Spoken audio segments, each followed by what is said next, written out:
got another bombshell from the Washington Post. This just amazing fucking newspaper that I just have to subscribe because I love reading actual paper when I'm eating breakfast or lunch, you know. So the front fucking story is about Bahrain, a small little country in the Persian Gulf. It's okay if you know. It's okay if you don't know about it, hipsters. You know, just you may not know about this country. It's a small little country in the Persian Gulf. Okay, the title is "In Bahrain's Militant Cells, U.S. Sees Iran." It's like the U.S. is in psychological counseling, and they're like, show a picture of Bahrain. What do you see? I see Iran. Iran, the boogeyman. Before Russia became the boogeyman in 2016, Iran was the prime suspect. The boogeyman that the U.S. constantly blamed for almost everything. Iran is constantly named the #1 global sponsor of terror across the world. Well, if you ignore the U.S., in Great Britain, in France, in Russia, in China, then yeah, Iran is the #1 sponsor of terrorism. Well, when you define terrorism as only when Muslims commit violence, then oh yeah, of course Iran is #1. Oh, we're getting way off topic really fun quick. Let's get to the article. Analysts link arsenals to Tehran. Republic's destabilization efforts in region are cited. So already we have a one-side slanted narrative that the U.S. government and the U.S. media, Washington Post, mouthpiece of the U.S. government for decades now, is propagating that Iran is a destabilizer in the region. It alone is destabilizing its neighboring countries in order to have more power. What it forgets is that every single other powerful country in the fucking goddamn world does this. Iran is not the only fucking country that does this. The US is the king of destabilizing regions in order to have power. This fake news, Washington Post, complete fucking fake news. They act like Iran is the only destabilizer in the region. It's the only fucking country that does this shit. No, the US fucking does this. China fucking does this. Russia fucking does this. Great Britain fucking does this. They all fucking do this. They all destabilize weaker countries to gain advantage. So yes, I'm not denying that Iran does this. But the front fucking paper, don't listen to this motherfucker. Look at this motherfucker. The front fucking page, the front fucking story on Sunday, April 12th, is that Iran is destabilizing Bahrain for its own interests. This is a huge topic that I'm trying to get through in a huge amount of time. In a short amount of time, it's really hard to do because there's so many different subjects with this. Let's read through this. Oh, before I start reading, let's see what I'm drinking today. Insomnia. Red wine blend. You know, I thought this was cool when I was looking at the grocery store because look, it has like a holographic little screen there, so whenever I turn it, look, it blinks. Isn't that so fucking cool? I mean, that's just, to put that on a wine bottle, it'd be on sale, how can I not buy it? Okay, so anyway. Insomnia should endorse my video for this. They should pay me money because I fucking show the products in my fucking video. Anyway, so. The men who built the secret bomb factory have been clever, suspiciously so. Bahraini investigators thought, for a gang known mostly for lobbying Molotov cocktails at police. Blah, blah, blah. There's no need to read this article word for word because that's not what I'm refuting, that's not what I'm debunking. What I'm debunking is that I'm going to expose the narrative that the U.S. government is propagating through this article, and the Washington Post is a mouthpiece of the U.S. government. Basically what it's saying is that the only people that are revolting against the Bahraini government are Iranian terrorists, Iranian insurgents, cells that they have trained and given weapons to, and that's the only reason why this stuff is happening in Bahrain. It's not the fact that Bahraini citizens have any legitimate, rational, logical reasons for revolting against the Bahraini government. To which I say, complete fucking bullshit. This is what the U.S. government does. It constantly spews propaganda about its allies, its dictatorial allies across the world, and props them up as the good guys, the people we should support. As the U.S. financially supports Bahrain and Saudi Arabia, who intervened in Bahrain's uprising, but we're getting off topic again. I'm trying to keep this coherent for you guys because this is a lot of different subjects to talk about at the same time. So, basically, the point of this article, I'll leave a link to this, as always, in the description so you can read the article as it is, without my commentary, like before you watch this video. And then you read my commentary and see if you agree with it or not. So, what they're trying to do is portray any person that attacks the Bahraini government or their security forces as just Iranian cells, Iranian agents, trained agents that have no like legitimate, rational, logical reason to attack the Bahraini government and their security forces. They're just an effort by Iran to destabilize their allies in order for Iran to gain more power in the region. To which I say, okay, I'm going to paint the opposing narrative. I'm going to pose the narrative of the average Bahraini citizen and see why it is a rational, logical thing for him to attack the Bahraini government and its security forces, and why, if you were this person and you were approached by Iranian agents, like, yo, we got some really good IEDs, we got some really good RPGs that could tear through the tanks that fucking shoot your peaceful protesters, we got stuff that can attack that, why it will be rational and logical for a Bahraini upriser or insurgent, whatever fucking buzzword you want to call it, to accept this help, even though the Iranian government has ulterior motives in doing this. So I'm going to leave a couple of links in the description by different human rights reports by different NGOs about Bahrain, and to paint the picture of what Bahrain is actually like for the average Bahraini citizen, because the average U.S. citizen, first of all, doesn't even know where Bahrain is on the map, doesn't know how to spell it, doesn't know the conditions that the average Bahraini citizen endures. So when they see these terrorist attacks, quote unquote, against security forces, they see, oh, that's just Muslim terrorism. That's just radical Islamic terrorism. No, it's not. I'm going to explain to you why it is rational and logical for the average Bahraini citizen to uprise against his government. So, the first report by Human Rights Watch. Bahrain's human rights climate remains highly problematic. The country's courts convict and imprison peaceful dissenters and have failed to hold officials accountable for torture and other serious rights violations. There is evidence that the security forces continue to use disproportionate force to quell unrest. Human rights activists and members of the political opposition face arrest and prosecution, and dozens have been stripped of their citizenship. Bahrain restricts freedom of speech and has jailed and fined Bahraini photographers. Migrant workers in Bahrain endure serious abuses, such as unpaid wages, passport confiscation, unsafe housing, excessive work hours, physical abuse, and forced labor. Now, imagine if you lived under those conditions. Imagine if you were peacefully demonstrating against the government and they just fucking shot you in the face. That happened a lot when the Arab Spring started to happen in 2011, and Bahrain is one of the countries that this happened in. And you were peacefully demonstrating, you were not attacking anyone, and the Bahraini security forces said, yo, you're a fucking terrorist, I'm gonna shoot you in the fucking goddamn face. Happened all the time. Happens occasionally now.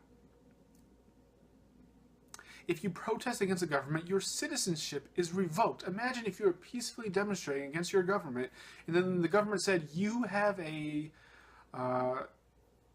idea, an opinion that's different than ours, we're going to strip you of your citizenship so you don't have any of the rights that you supposedly have, although they violate whatever rights they have in the first place. You don't have freedom of speech. You can't have that. You don't have freedom...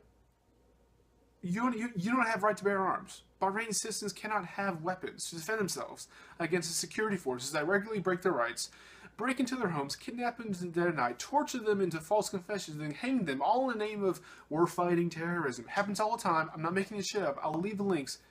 You think this is fucking bullshit. He's like, Robert, that's really extreme. You're making these unfounded accusations against the government.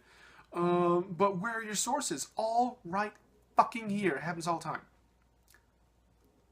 Migrant workers. You're a migrant worker from Pakistan. You see this job in Bahrain. You apply for it.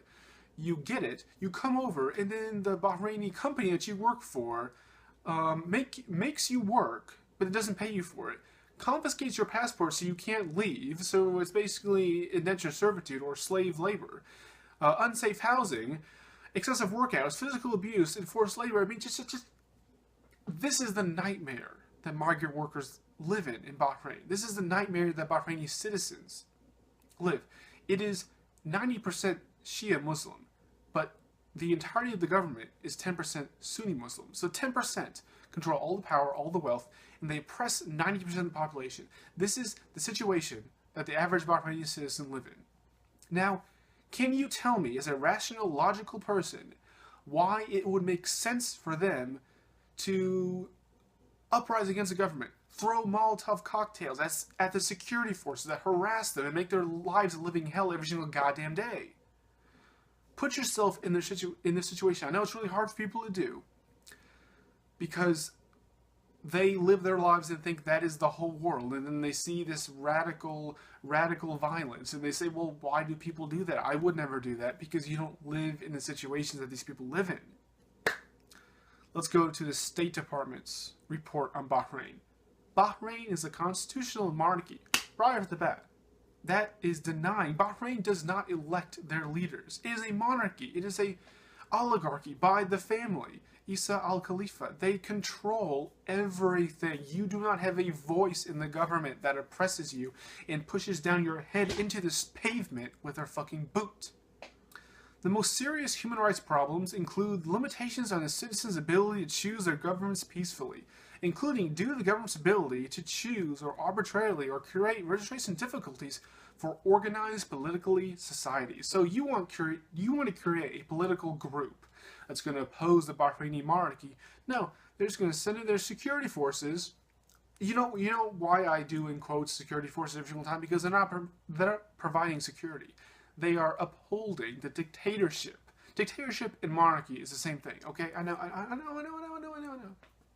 But when you have a king that's basically a dictator, then they are the same damn thing. So you create this political opposition group. The police forces raid your meeting, shoot a couple in the fucking face, arrest the other people, and torture them into confessing that they were planning terrorist activities against the Bahraini government, and then they're hanged or shot or electrocuted or just what the fuck ever. This is the climate that the Bahraini citizens live in. Do you see why they would attack the Bahraini government that is keeping them down, destroying all of their human rights? And now, to the second point, why it is logical for the average Bahraini political opposition party member or insurgent, because some of them use violence, which we already explained is rational and logical. I explained the situation that they live in. You see why it's rational and logical to use violence to attack these people, because they use violence to take away your rights all the fucking time. So if you're an average Bahraini insurgent or political opposition member, you get approached by Iranian Revolutionary Guard member, which the Iranian Revolutionary Guard is the organization that conducts all this stuff anyway, and they're like, yo, we can give you a huge amount of IEDs that can pierce the APCs and the tanks that attack you all the fucking time. We can supply you with intelligence briefings. We can give you fucking good guns because you're not even allowed to have guns in this country. You know, it's just like, I know you, as an Iranian agent, have an ulterior motive in doing this. I know you want us to overthrow the Sunni monarchy that's oppressing us and install a Shia government that would be more sympathetic to your Shia government that's in charge of Iran. But I don't give a flying fuck. You know, the enemy of my enemy is my friend. That is a phrase that has been true throughout the centuries. The Bahrainis know the Iranians don't give a flying fuck about them. But they do know that they are opposed to their government that is pushing their head down with their security force boot onto the pavement, which is pressing their rights and shooting the fucking head. So it's like, yeah, I know I don't like you. I know you don't give a shit about me, but you're going to give me good weapons to attack the Bahraini government with? Fuck yeah, let's do this shit. That's the essence of this video. Is to show the rational, logical reason why the Bahraini population are revolting against their government, and why they would have qualms in taking arms from the Iranian government, which is a state sponsor of terrorism. We know. But I don't give a shit, because I need weapons to attack the people that are killing my family, raping my daughter, and killing my sons and stuff. So I don't care who's giving me a gun. If it's the Iranians, who do sponsor terrorism, not denying that, they sponsor terrorism throughout the world, throughout the region. Oh, just like the U.S. Oh, just like France and Great Britain and Russia. You know, so they're just as good as they are in this regard, in this specific instance. So I don't give a shit. And this is also to counter the U.S. government media machine that constantly tries to paint any revolutionaries against governments that are U.S. allies as radicals, as extremists, as terrorists. It's just like, no, they're fine. Some of them are. Within a revolutionary movement, there are always the extremists who do it for extreme motives. But there are also, hashtag not all, there are also ordinary people who look at what the government is doing at them and say, you know, this group may be extreme, but they are the only opposition to the government. They're the only opposition that I can join, that I can be a part of. So I will accept that, take their arms, attack the government, and I just hope that we can contain the radicals whenever we overthrow the government. It's the same thing that happened in Tunisia in 2011. The moderates happened to win, and now Tunisia is a democracy. It has problems, no fucking doubt, but the fact that it was dictatorship in 2010 and now it's not, that was a great step. They hope to have the result of Tunisia. They do not hope to have the results of Libya or Egypt. It's a chance. Whenever you launch a revolution, it's change. Change can be good or bad. You could launch a revolution and extremists could hijack the revolution and then you end up with a worse regime that you did in the first place. Case in point, Iran, 1979. But you are willing to take that chance because your life is so fucking shitty, because the government represses you so fucking much. You're willing to take that chance. You know, I'll take that chance that we'll have a worse life because I want to beat those extremists that are in my revolutionary movement. That's the narrative I'm countering. That not everyone who attacks a U.S. ally government is a radical extremist.